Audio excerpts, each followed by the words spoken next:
Here in Sunderland, as in Saint-Nazaire, we took real advantage of the fact that we had a really strong additional partner in the project, which for us was the Foundation of Light.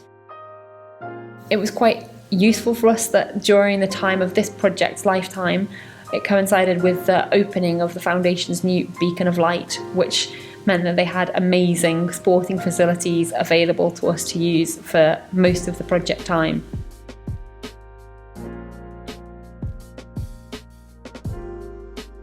We gave visits to our teaching staff. We showed them about the work that they do on health, not just with young people, but with their families and the wider community.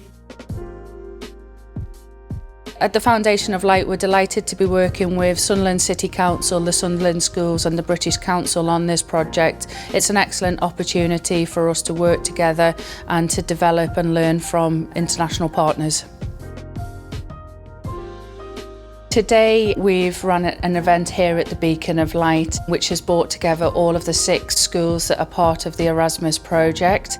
We've had over 200 young people here today taking part in a number of different activities that will support them with their mental and physical health and give the children a really great experience of sport and physical activity, and help us really showcase some of the programmes we are delivering and share resources with the schools in Saint-Nazaire.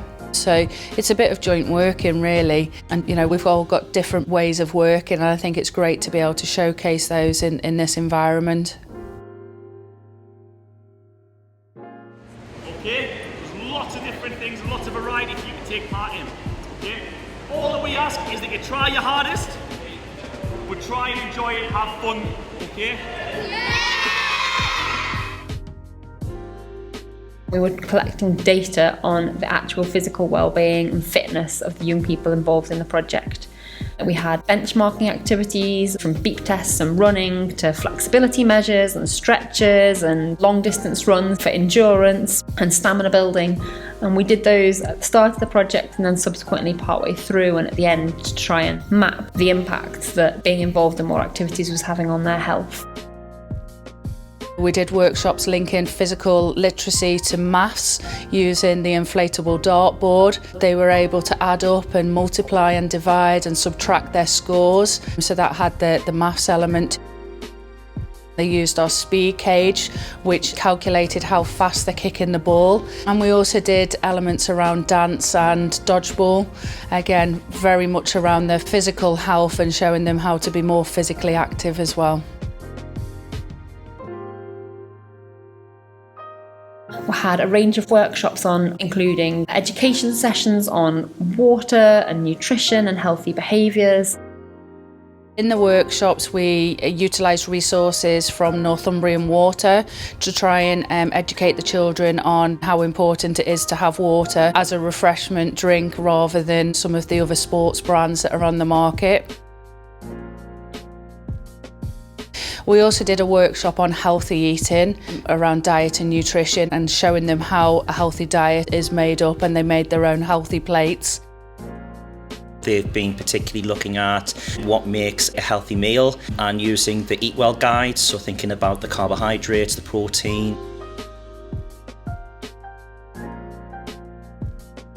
They've also been having a look at the sugar content in foods, if it's good or a bad thing, and how they can make good choices in terms of the things they eat.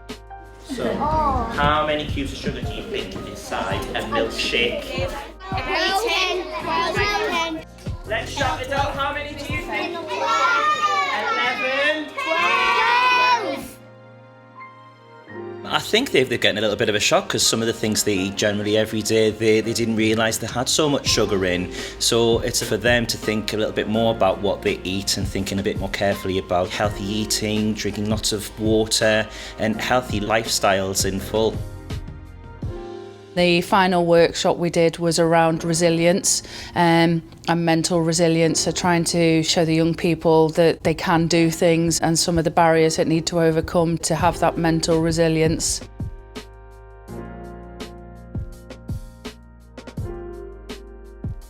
In addition to working with the young people from the primary schools, we also had young leaders here from Keepier and Oxclose schools.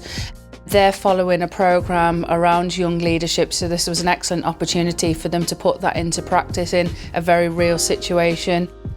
So they divided their time between supporting in the workshops as well as supporting in the practical sessions.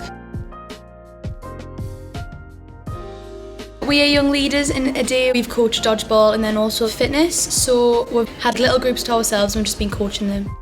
So we have to do a day of leading young children to get our level 1 qualification of leadership.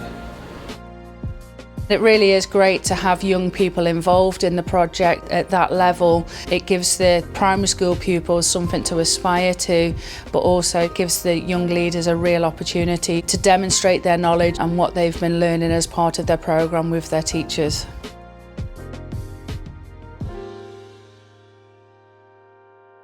We would love to be involved in more international projects.